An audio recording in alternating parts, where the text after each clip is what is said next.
Hi, I'm Sierra. Darnell. I'm Greg. I'm Josh. I'm Shay. And we are The Green Berets. The Green Berets are a special U.S. force here in America, and we named ourselves after them because we believe that we are a special force here to help save our environment. And our slogan is, act like you live here, because we want people to get a reality check and start treating the planet like their home. And our logo shows people holding hands over the earth to represent that if we come together as a community today, we can make a change. This is us helping out around our community. Here's us at Oak Kentucky Home painting rain barrels. And this is Josh, our team member at the Bardstown Water Treatment Plant. There's us at school going over our PowerPoint. And we painted rain barrels, and we also built birdhouses at my Oak Kentucky Home Park. To get to the point, our group would like to start a community garden / wildlife habitat, something that could help the production of organic goods while at the same time it could spark community involvement while giving animals a safe place to live. Reasons why we should go organic. 1. By buying organic, you promote a less toxic environment for all living things in air, soil, water, and our bodies. 2. By farming organic, you reduce pesticide drifts in non-farming communities. 3. It helps our future communities simply because what we leave behind is what they're going to have to pick up. 4. It rebuilds the loss in micronutrition in our fruits and vegetables, which simply rebuilds our taste. And 5. Crops of organic farmers are more successful because they are not stressed by toxic materials. These are some of the tools and supplies we'll be needing to build and maintain a successful community garden. We'll need wood, which is about $3 per 8x2, compost, which is basically organic fertilizer, and that'll run about $54 for 2 bags each, which each bag will cover 2,500 square feet. We'll also need gloves, which are about $5 a pair, gardening tools such as rakes and shovels that'll run from $6 to $10 each, vegetable and fruit seeds, plus fruit and flowering trees.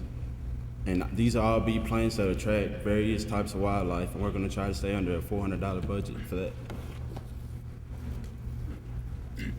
As for location, we hope to obtain an unoccupied lot belonging to the city where there's plenty of sunlight and room for our project to take place. For example, there's a picture of a place in Bardstown on the corner of East Muir and South 3rd Street, but first we'll have to gain permission from the government. And even though our summer at the Jillian program will soon be ending, we plan to further do this project. We've already discussed this with the mayor assistant, Larry Green, who's over economical things and projects like the ones we're doing. And we've made calls, and he said that it could be very possible for this to get started next year, and he liked our idea. And we approximate the cost of our total project to be around $1,200, and we hope to gain that money through beneficial ways such as bake sales, car washes, donations, and such on. And this is an overview of what we'll need to do. Step 1. Land is most important. We will need to find an empty vacant lot a few months prior to spring so our plants will be in bloom. Step 2 will be to clean up land, make sure it's free of trash. Step 3, we will need to raise money through fundraisers and donations. Step 4 will be to get supplies. Step 5 will construct our garden beds and place the plants within our wildlife habitat. And step 6 will be to sell our pots and have a grand opening. After doing some research, we've decided that we'll be getting some of our seeds from tobeseeds.com. They have herbs, flowers, and shrubs and things of that nature. We're also going to get some from arborday.org. They have maturing blossoms, fruit trees. As far as our tools and wood, things like that, we're going to go through Lowe's or Home Depot because they have very good supplies at cheap prices. How our garden works. Half of our garden will be for a wildlife habitat, while the other a community garden, as you see here in our diagram. In the middle, it will be separated by a privacy fence simply because larger animals such as deer, raccoon, which could obviously climb over a fence, or hopefully to keep them from getting into our garden and eating our produce. And we'll have bird feeders and bird baths and various plants that attract wildlife, as you see here in 2 different entrances. This is what our garden offers. You'll be able to plant anything you like as long as it's in season. Plants can be purchased through a catalog set up with arborday.com. When harvest time rolls around, We will sell our produce at the farmer's market, and you may also buy our compost.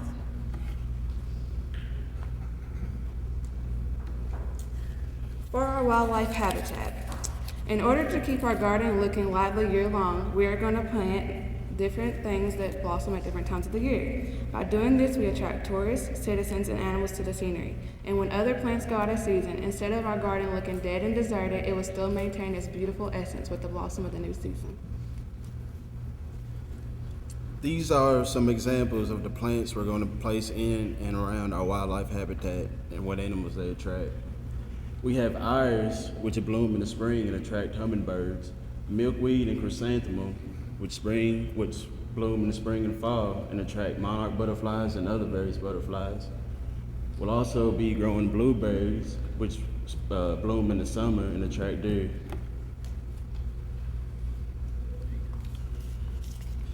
Composting encourages recycling and the use of organic material. We are going to use composted soil and organic fertilizer in our garden. For those who don't know what composting is, it is the breaking down of once living material to make an earthy, dark substance that's good for enriching soil.